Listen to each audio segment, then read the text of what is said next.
BA part first Sanskrit प्रथम प्रश्न पत्र स्वप्न वासव दत्तम पंचम अंक 11 से 13 पद्य षष्ठ अंक 1 से 4 पद्य। मैं डॉक्टर मनीषा गोदारा सहआचार्य संस्कृत राजकीय बांगड़ महाविद्यालय टीटवाला। स्वप्न वासव दत्तम के पंचम अंक का 11वां श्लोक।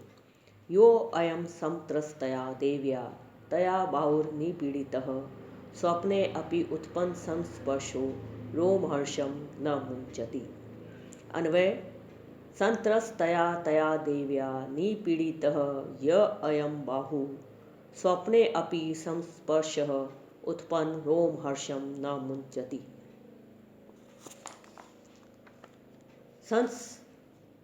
संत्रस्तया अत्यंत भयभीत, तया उस देव्या देवी वासव दत्ता के द्वारा यह जो अयम यह बाहुभुजा निपीड़ित दबाई गई सपने में उत्पन्न संस्पर्श स्पर्श होने पर अपि भी रोमहर्षम रोमांच को न मुंचती नहीं छोड़ रही है।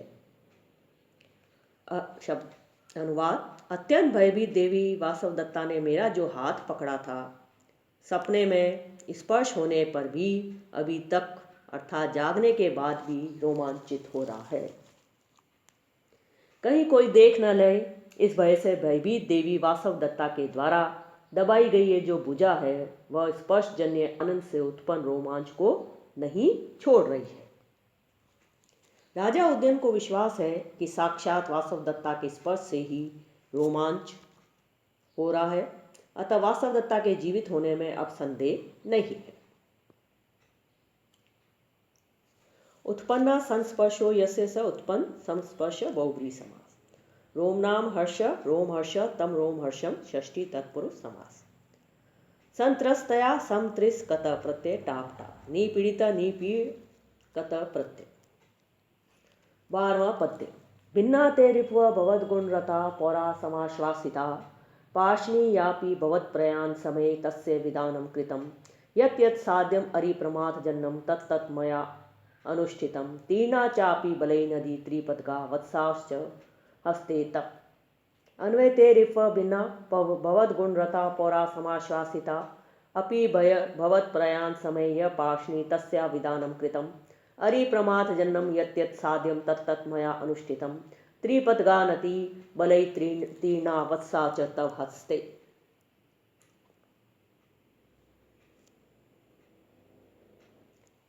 अन्वय ते रिप भिन्ना भवद गुणरता पौरा समाश्वासिता अपि भवत् प्रयाण समय या पाशनी तस्या विधानम कृतम अरिप्रमाथ जन्नम यत् यत् साध्यम तत्तत् मया अनुष्ठितम त्रिपतगा नदी बलैः तीर्णा वत्सा च तव हस्ते सन्ति।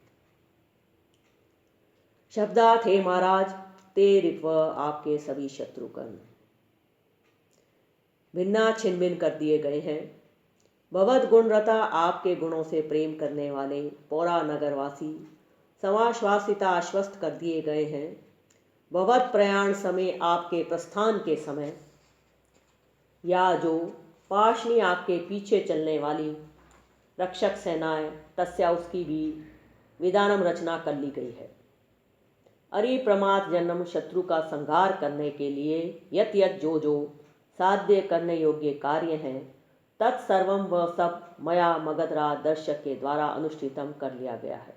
अपिच और भी बलई सेनाएं त्रिपदगा नदी गंगा नदी तीर्णा पार कर चुकी हैं। च अब वत्सा वत्स राज्य तब आपके हस्ते हाथ में ही है। अनुवाद। आपके शत्रु छिन्न भिन्न कर दिए गए हैं। गुणानुरागी नागरिक आश्वस्त कर दिए गए हैं। आपके प्रस्थान के समय पीछे पीछे जाने वाली रक्षक सेना का प्रबंध हो चुका है। मैंने शत्रु संहार के योग्य सभी कार्य कर लिए हैं। यहाँ तक कि सेनाएं भी गंगा पार कर चुकी हैं। अब आप वत्स राज्य को अपने हाथ में ही समझिए। आपके शत्रु साम दाम दंड भेद आदि नीतियों से तोड़ दिए गए हैं, अर्थात उनमें फूट पैदा कर दी गई है। आपके गुणों में अनुरक्त नागरिक पूर्णतः आश्वस्त कर दिए गए हैं। आपके युद्ध के लिए प्रस्थान करने के समय पीछे चलने वाली सेना के भाग को भी व्यवस्थित कर दिया गया है। शत्रु के नाश को करने वाला जो जो कार्य है वह मैंने कर दिया है। और सेनाओं के द्वारा गंगा नदी पार कर ली गई है। वह देश आपके अधीन हो चुका है। भरत मुनि के नाट्य शास्त्र के अनुसार रंगमंच पर युद्ध आदि क्रियाओं का प्रदर्शन वर्जित है।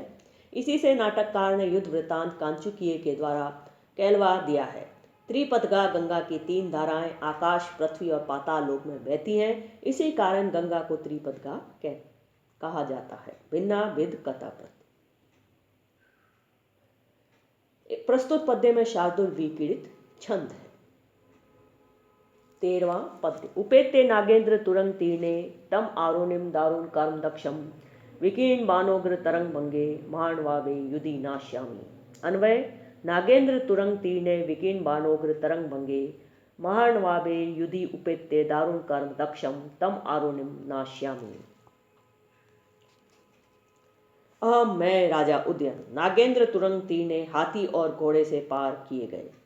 विकीर्ण बाणोग्र तरंग भंगे उमड़ती हुई प्रबल लहरों की तरह चलाए गए भयंकर बाणों से युक्त। उमड़ती हुई प्रबल लहरों की तरह चलाए गए भयंकर बाणों से युक्त। महाअणनवे महासागर के समान। युद्धि युद्ध में दारुण कर्म दक्षम क्रूर कार्य करने में चतुर। तम आरुणिम उस आरुणि को उपेत्य आक्रमण करके नाश्यमी नष्ट कर दूंगा। अनुवाद। श्रेष्ठ नागों अर्थात सर्पों और जल अश्वों से पार किए गए उग्र लहरों वाले महासागर की तरह गजराज और घोड़ों से भरे हुए तथा चलाए गए बाणों से भयंकर युद्ध में मैं क्रूर कार्य करने में चतुर उस आरुणि को आक्रमण करके मार डालूंगा। पुनः एक बार। मैं श्रेष्ठ हाथियों तथा घोड़ों द्वारा पार किए गए बिखेरे गए बाण रूपी चंचल लहरों वाले महासमुद्र के समान युद्ध में समीप पहुंचकर उस कठोर कर्म करने में कुशल आरुणि को नष्ट कर देता हूँ। प्रस्तुत पद्य में युद्ध की उपमा महासागर से दी गई है। जैसे महासागर में सर्प, जल हस्ती, दरियाई घोड़े तैरते रहते हैं, वैसे युद्ध में हाथी घोड़े घूम रहे हैं तथा जैसे सागर उत्ताल तरंगों से उद्वेलित होता है, उसी तरह यहाँ बाणों की वर्षा हो रही है। प्रस्तुत पद्य में उपमा अलंकार है। उपेंद्र वज्रा छंद है। उपेत्य उप ई लिप नाशामी नश निच लट उत्तम पुरुष एक वचन। युद्धि युद्ध क्विप। यह युद्ध शब्द स्त्रीलिंग है, फिर भी भास ने पुल्लिंग प्रयोग किया जो अपाणनीय है। विशेष। यह ऐसा प्रतीत होता है कि उदयन के राजा दर्शक की सहायता से आरुणि को हराकर अपना राज्य वापस ले लिया है और वे राजधानी कौशाम्बी लौट आए हैं। कुछ समय बीतने पर राजा ने सूर्यमुख महल में वासवदत्ता की वीणा घोषवती की ध्वनि सुनी।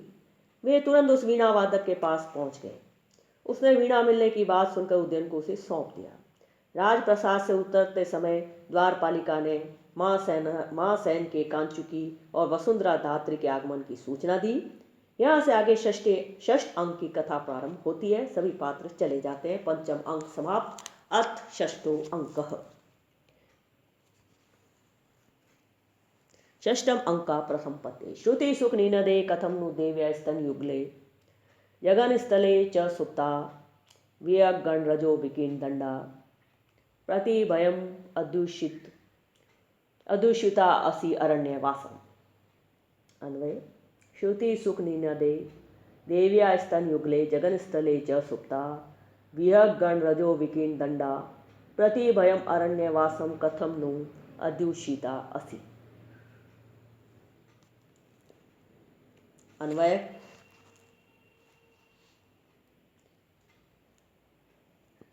पुनः एक बार। अहि श्रुति सुख निनदे देव्या स्तन युगले जगन स्थले च सुप्ता वियगण रजो विकीर्ण दंडा प्रतिभयम अरण्य वासम कथम नु अदूषिता असि। शब्दार्थ। अहि श्रुति सुख निनदे अरे कानों को आनंदित करने वाली ध्वनि से युक्त वीणे तुम पूर्वम पहले देव्या देवी वासवदत्ता के स्तन युगले स्तनों पर जगन स्थले च और जांघों पर सुप्ता सोती थी। फिर तुमने वियगण रजो विकीर्ण दंडा पक्षियों से उड़ाई गई धूली बींट आदि से मलिन दंड वाली होकर प्रतिभयम भयानक अरण्यवासम जंगल वास कथम नु क्यों अदूषिता स्वीकार किया। अनुवाद। अरे कानों को सुखद ध्वनि सुनाने वाली वीणा, तुम तो महारानी वासवदत्ता के स्तनों और जांघों पर सोया करती थी, फिर अब पक्षियों की धूली पीठ आदि से मलिन होकर भयानक जंगल में क्यों रहने लगी? और भी अरी घोषवती, तुम स्नेह शून्य भी हो, जो बेचारी वासवदत्ता को याद नहीं करती हो। कानों के लिए मधुर ध्वनि देने वाली देवी वासवदत्ता की जांघों तथा स्तन युगलों पर सोई हुई, पक्षियों के झुंड द्वारा धूल के साथ बिखेरे गए दंड वाली, हे वीणे, तुम कैसे भयानक जंगल में रह रही हो? प्रस्तुत पद्य में वसंत तिल का छंद तथा स्मरण अलंकार है। उद्यन का कहने का आशय यह है कि घोषवती वीणा निर्जीव की भी वासवदत्ता के वियोग में बड़ी दुर्गति हो रही है, तो मेरे जैसे सजीव प्राणी की तो दुर्गति होना स्वाभाविक ही है। इससे यह भी सिद्ध होता है कि समय का प्रभाव निर्जीव सजीव दोनों पर पड़ता है।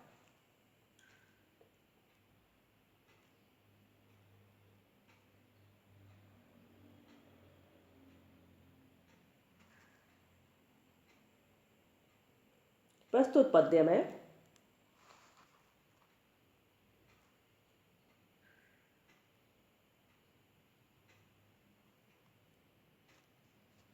स्मरण अलंकार है।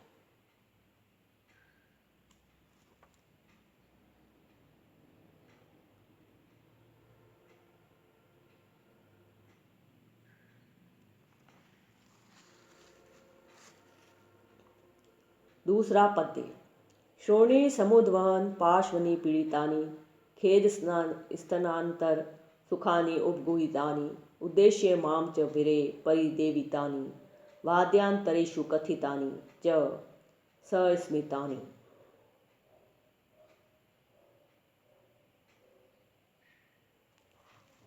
अन्वय। श्रोणी समुद्वहन पार्श्व निपीड़ितानि खेद स्तनांतर सुखानि उपगुहितानि उद्दिश्य माम च विरय परिदेवितानि वाद्यांतरेषु कथितानि च सस्मितानि।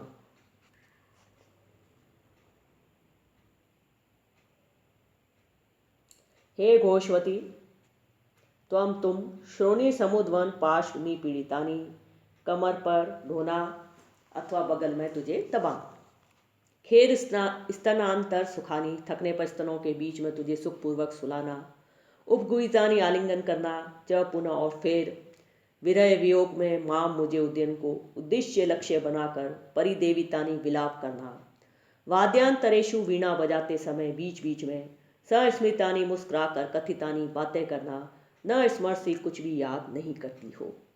अनुवाद।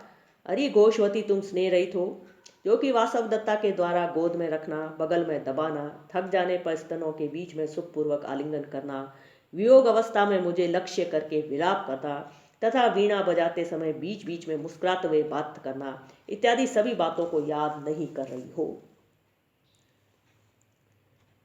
वीणा वादन करते समय जंघाओं पर धारण की जाती हुई वीणा के दोनों पृष्ठ भागों का आलिंगन करती हुई थकान हो जाने पर स्तन युगल के मध्य सुखदायक आलिंगनों को तथा वीर्यावस्था में मुझे संबोधित करके किए गए विलापों को तथा वीणा वादन के मध्य अवकाश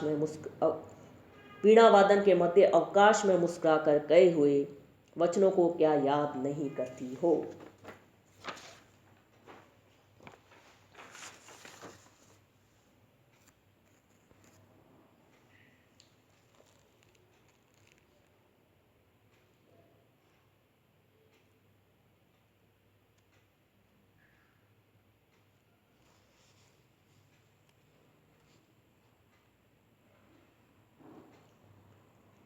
प्रस्तुत पद्य में वसंत तिल का छंद है। समुद्वनम समुद्व लुट निपीड़ितानि निपीड़ निच कता प्रत्यय सुखानि सुख निच अच उपगुहितानि उपगुह कता उद्देश्य उद्दिश ल्यप स्मितम, जिस हास्य में आंख कुछ खुली होती है और होठ कुछ हिलता है उसे स्मित कहते हैं।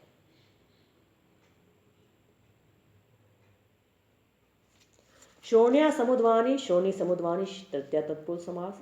पार्श्वे निपीड़ितानि पार्श्व निपीड़ितानि तृतीया तत्पुरुष समास।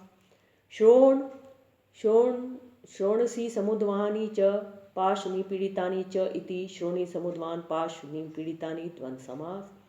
स्तनयो अनंतरम स्तनांतरम तस्मिन् सुखानि इति स्तनांतर सुखानि, खेदे स्तनांतर सुखानि इति खेदः स्तनांतर सुखानि। सप्तमी तत्पुरुष वाद्यस्य यंत्राणि वाद्यांतराणि तेषु षष्ठी तत्पुरुष समास। स्मितेन सहितानि सस्मितानि। तृतीय पद्य। चेत् सुप्तः कामो वे मे वीणया प्रतिबोधितः तां तु देवीं न पश्यामि यस्या गोष्वती प्रिया। अन्वय। मे चेत् सुप्तः काम वीणया प्रतिबोधितः यस्या गोष्वती प्रिया तां देवीं तु न पश्यामि।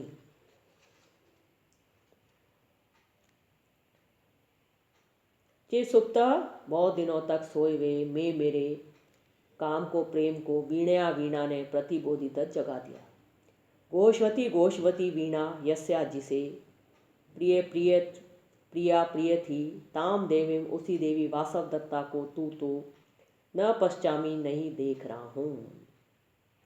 इस वीणा गोष्वती ने मेरे बहुत दिनों से सोए हुए प्रेम को जगा दिया, किंतु जिसे यह वीणा बहुत प्यारी थी आज उस देवी को नहीं देख रहा हूँ, इसका हार्दिक कष्ट है। चिरकाल से सोए हुए मेरे अनुराग को इस वीणा द्वारा जगा दिया गया है, परंतु उसकी यह गोष्वती प्रेम पात्र है उस देवी वासव दत्ता को नहीं देख रहा हूं। प्रस्तुत पद्य में अनुष्टुप छंद है। चिरम प्रसुप्ति चिर सुप्तः प्रतिबोधिता प्रतिबुद्ध निच कत प्रिया प्रिय क टाप काम काम निंग घन। प्रियतमा वासव दत्ता की अत्यंत प्यारी वीणा को देखकर उदयन का अनुराग पुनः उद्दीप्त होता है, पर प्यारी वासव दत्ता को न देखकर वे और अधिक व्याकुल हो जाते हैं। वियोग अवस्था में प्रिया की प्रिय वस्तुओं को देखकर दुख का वेग और अधिक बढ़ जाता है। इसी का स्वाभाविक चित्रण नाटककार पास ने अत्यंत सहज भाव से प्रस्तुत किया है। चौथा पद्य। किं वक्ष्यति हृदयं परिशंकितं मे कन्या मया अपि अपहृता न च रक्षिता सा भाग्यै चले महद् अवाप्त गुणोपघातः पुत्र पितुर्जनित रोष इव अस्मि भीतः। अन्वय। किं वक्ष्यति इति मे हृदयं परिशंकितं मया कन्या अपि अपहृता सा च न रक्षिता चलै भाग्यै महद् अवाप्त गुणोपघातः पितुः जनित रोष पुत्र एव भीतः अस्मि। शब्दार्थ।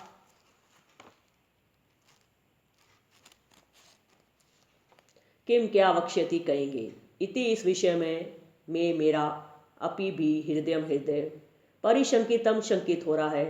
कन्या पुत्री वासव दत्ता मया मेरे द्वारा अपहृता अपहरण कर ली गई, हर ली गई, न च सा रक्षिता पर उसकी रक्षा नहीं की जा सकी। चले चंचल भाग्य भाग्यों से महद अवाप्त गुणोपघात गुरुजनों के प्रति अपराध करने वाला मैं, पिता से जनित रोष अपराधी पुत्र की एव तरह भीतर डरा हुआ हूँ। क्या कहेंगे इस विषय में? मेरा भी हृदय शंकित हो रहा है। पुत्री वासव दत्ता मेरे द्वारा हर ली गई पर उसकी रक्षा नहीं की जा सकी। चंचल भाग्यों से गुरुजनों के प्रति अपराध करने वाला मैं, पिता के अपराधी पुत्र की तरह डरा हुआ हूँ। अनुवाद। मेरे मन में भी शंका हो रही है कि वे क्या कहेंगे, क्योंकि मैंने उनकी कन्या वासव दत्ता का हरण तो किया पर उसकी रक्षा नहीं की। अपने चंचल भाग्य के चक्कर में पड़कर मैंने गुरुजनों के प्रति अपराध किया है। अपराधी पुत्र जैसे क्रोधित पिता से डरता है, वैसे ही मैं महाराज मानसेन से डर रहा हूँ। क्या कहेंगे यह सोचकर मेरा मन सशंकित है। मैंने उनकी पुत्री का अपहरण भी किया, उसकी रक्षा भी नहीं की। चंचल भाग्य के द्वारा अथवा भाग्य की प्रतिकूलता से गुरुजन अर्थात अपनी पत्नी के पिता जैसे महान व्यक्ति के प्रति जिसने मर्यादा का उल्लंघन किया है, ऐसा मैं पिता के क्रोध को उत्पन्न करने वाले पुत्र के समान डरा हुआ हूँ।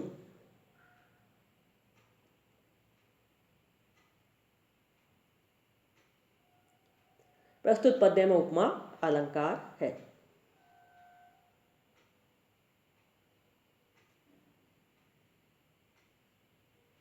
वसंत का छंद है। परिशंकितम परिशंकत प्रत्यय वक्ष्यति वच लिट लकार प्रथम पुरुष एक वचन चल चल भाग्यम भज न्यत उपगात उपहन घन प्रत्यय अपहृता अपहृत टाप प्रत्यय रक्षिता रक्ष कत प्रत्यय टाप फिर से एक बार, क्या कहेंगे यह सोचकर मेरा हृदय सशंकित है। मैंने उनकी पुत्री वासवदत्ता का अपहरण भी किया और उसकी रक्षा भी नहीं की। चंचल भाग्य के द्वारा अथवा भाग्य की प्रतिकूलता से गुरुजन अर्थात अपनी पत्नी के पिता जैसे महान व्यक्ति के प्रति जिसने मर्यादा का उल्लंघन किया है, ऐसा मैं पिता के क्रोध को उत्पन्न करने वाले पुत्र के समान डरा हुआ हूँ।